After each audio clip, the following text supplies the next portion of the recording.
Hey everybody, welcome back. What we have here is the new vintage line version of Darth Sidious from the Phantom Menace wave. This is one I was particularly excited about getting because he's a mysterious character. We don't see very much of him, so now we have an action figure where we can actually get an idea of what this evil Sith Lord looks like. And this is just an action figure that I've been wanting for a long time. This is the predecessor, which was very limited. As you can see, there was no accessory. He just kind of stood there. I mean, the mystery is, what does he look like when he's ready for combat? What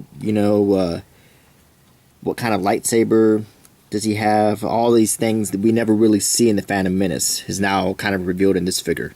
So, anyway, let's start with the packaging.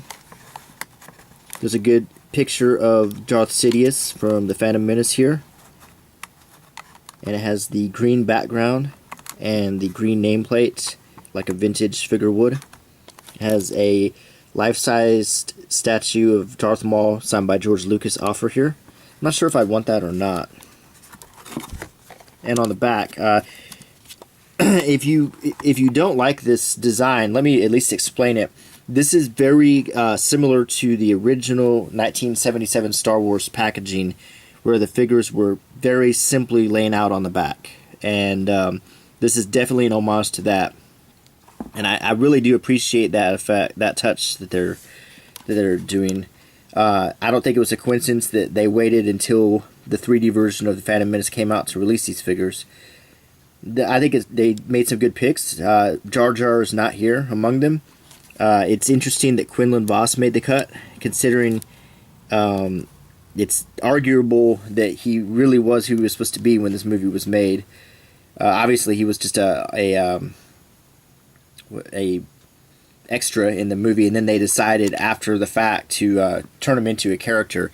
But it is odd considering he has a blaster, and he doesn't really look like a Jedi, but still, he's in the Clone Wars and he's a character. So, and we have some other vehicles available: the V-19 Torrent and an AT-AP and Obi-Wan's Jedi Starfighter, which this is the movie version, I believe, which is one I prefer over the Clone Wars version.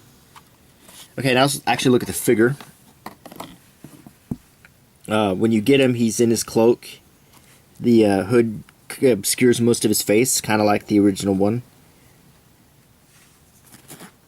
You can remove the hood quite easily. And we now see the face of Senator and later Chancellor Palpatine. And I think the face sculpt is very, very well done. It really resembles Ian McDormand, the actor who played him.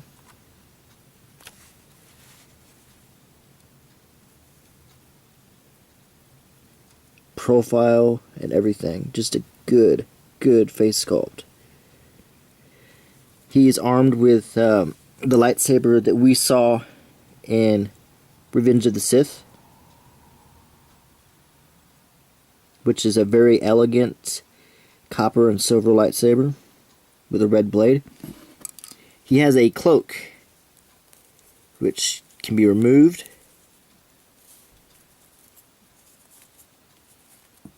And I don't know if there was another version of this figure that had the same effect or not, but I'm impressed to see that he is dressed like a dark Jedi.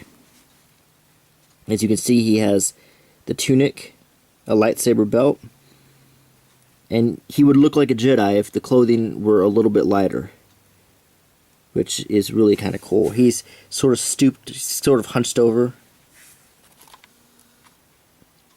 Makes him look a little more evil, and his hands are kind of like claws.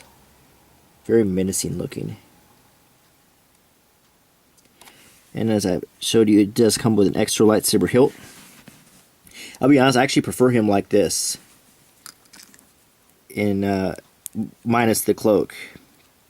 because he looks like he's ready for battle. He looks like an evil Jedi, which we never ever see Darth Sidious like this.